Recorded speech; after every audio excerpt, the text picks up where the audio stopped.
Audition के लिए बहुत उत्साहित हूँ।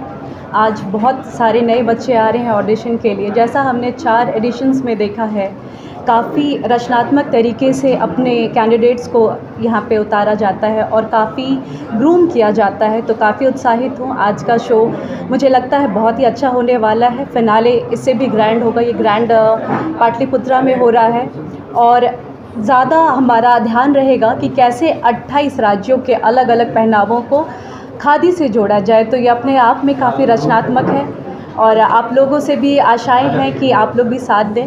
और धन्यवाद देना चाहूँगी पटना शाइनिंग आइकॉन का और यूथेंटिक फाउंडेशन का भी। जी धन्यवाद। खादी पे ही इस बार खास है। अभी हमने 2 अक्टूबर मनाया है और ये खादी एक ऐसा वेश है, एक ऐसा वस्त्र है जो सिर्फ वस्त्र नहीं विचारधारा है। हमने कई एक बार ये कहा है और जब हम इसे पहनते हैं तो हम 6 लोगों को रोज़गार देते हैं। तो और अगर इसकी खूबियों के बारे में बात किया जाए तो ये ठंड में गर्मी का एहसास और गर्मी में ठंडक पहुंचाती है। तो ये एक ऐसा वस्त्र है जो विचारधाराओं से जुड़ा हुआ है।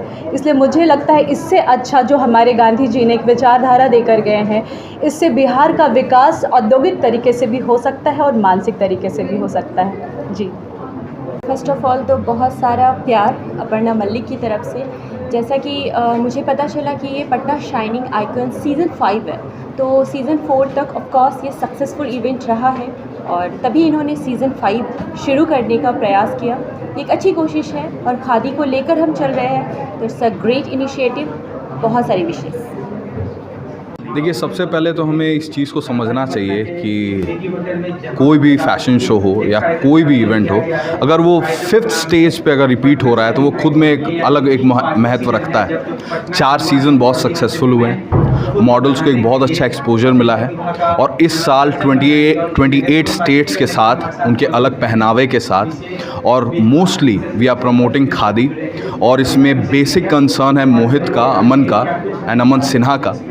देखिए, मैं तो इतना ज़्यादा क्या बताऊँ आपको, इन अ मोर एलैबोरेटेड वे तो नहीं बता सकता हूँ। मेरे साथ खुद सतीश जी हैं, आर्यन सिन्हा हैं, जिन्होंने खुद कम से कम 2500 इवेंट मतलब 6 महीने के अंदर में जो लोग ख़त्म करते हैं वैसे लोग हैं। तो being an artist, being into theatres and doing acting, मैं यही बोलूँगा कि पटना में अब जो एक्सपोजर मॉडल्स को मिल रहा है या जो लोग थिएटर से जुड़ना चाह रहे हैं, जिन लोगों को एक्टिंग करनी है, उन लोगों के लिए अब इवेंट्स ऐसे हैं कि आपको अपना सेल्फ प्रमोशन के लिए या अपने आप को उतना कॉन्फिडेंट बनाने के लिए बॉम्बे जाने की ज़रूरत नहीं है। You are more stable in Patna, there are events and you can do very well in that. That's it, that's all I want to से।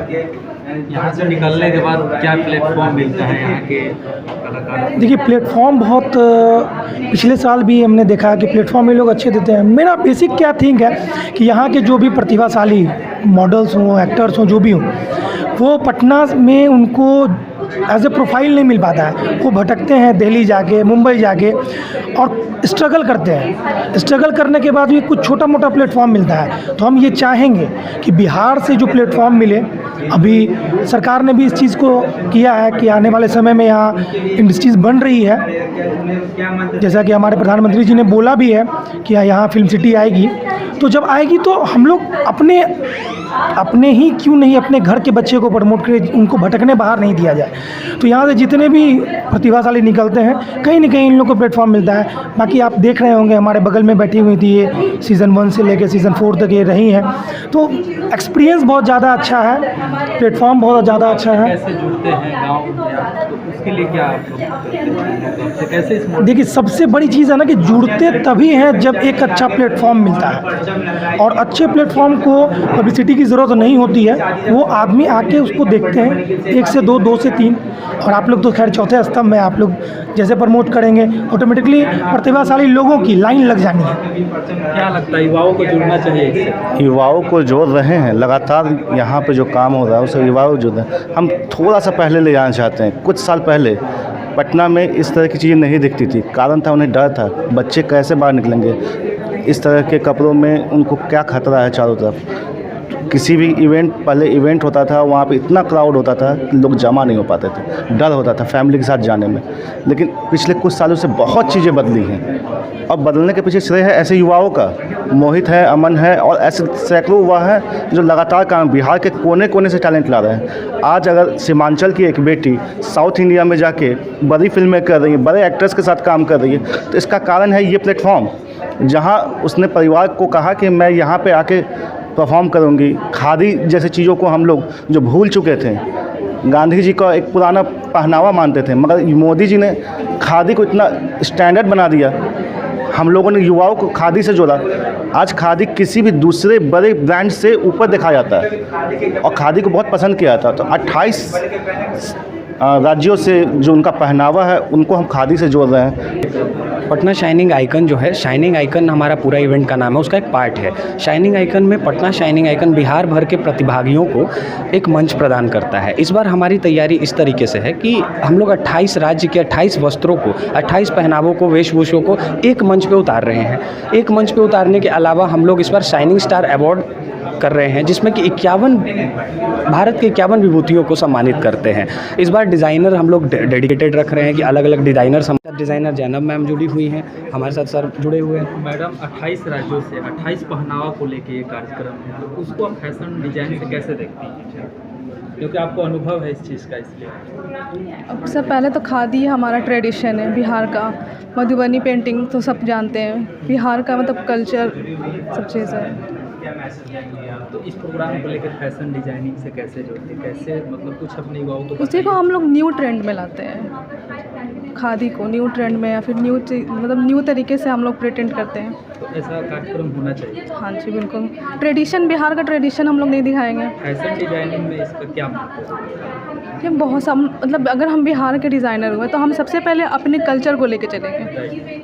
तो फिर खादी हमारा, मैम का एक चीज़ पे फोकस है कि खादी जो एक सिर्फ वस्त्र नहीं है, खादी एक फैशन नहीं है, खादी एक विचार है, एक आइडियोलॉजी है भारतीयता का। सर ये खादी पे ही खासकर जिससे बात हो रही है ये शाइनिंग जो भी कार्यक्रम है, इसमें खादी को कैसे आप देखते हैं? देखिए, खादी का तो बहुत बड़ा मतलब, खादी समझ रहा है कि हमारे जो आप समझ ही रहे, जो महात्मा गांधी का ही उनका ही वस्त्र था ये खादी, और खादी से हम लोग बहुत पहले से जुड़े हुए। बट क्या है ना कि लोग फैशन में खादी को भूल गए थे, नए नए डिज़ाइंस में वेस्टर्न कल्चर को हम लोग अपना रहे थे ज़्यादा, उस चक्कर में हम लोग खादी को भूल गए। बट अब ये चीज़ देख रहे हैं कि वापस वो आ रहा है और लाना भी चाहिए हम लोग को वापस, क्योंकि वो हमारा अपना है ना, खुद का है हम लोग का। तो अगर हम लोग उस पर और फोकस करेंगे, ऐसा नहीं कि खादी से डिज़ाइनिंग नहीं हो, क्लोथिंग तो खादी भी क्लॉथ है, सिल्क क्लॉथ है, जैसे भागलपुर की हो गई, उसी को हम लोग नए फैशन में लाएंगे। खादी की जो ड्रेसेस है वो ड्रेसेस को खादी मतलब कपड़ा खादी रहेगा बट फैशन न्यू रहेगा, क्या समझे? हाँ, खादी में अलग बनाना है, तो यही डिज़ाइनर्स का तो यही काम है। और इन लोग का बहुत अच्छा मतलब प्रोग्राम है और हम लोग पूरी कोशिश करेंगे, पूरे मतलब क्या जा रहा है, दिल से जुड़े हुए हैं इस प्रोग्राम से और होपफुली बहुत अच्छा करेंगे ऑल ओवर इंडिया में, है ना।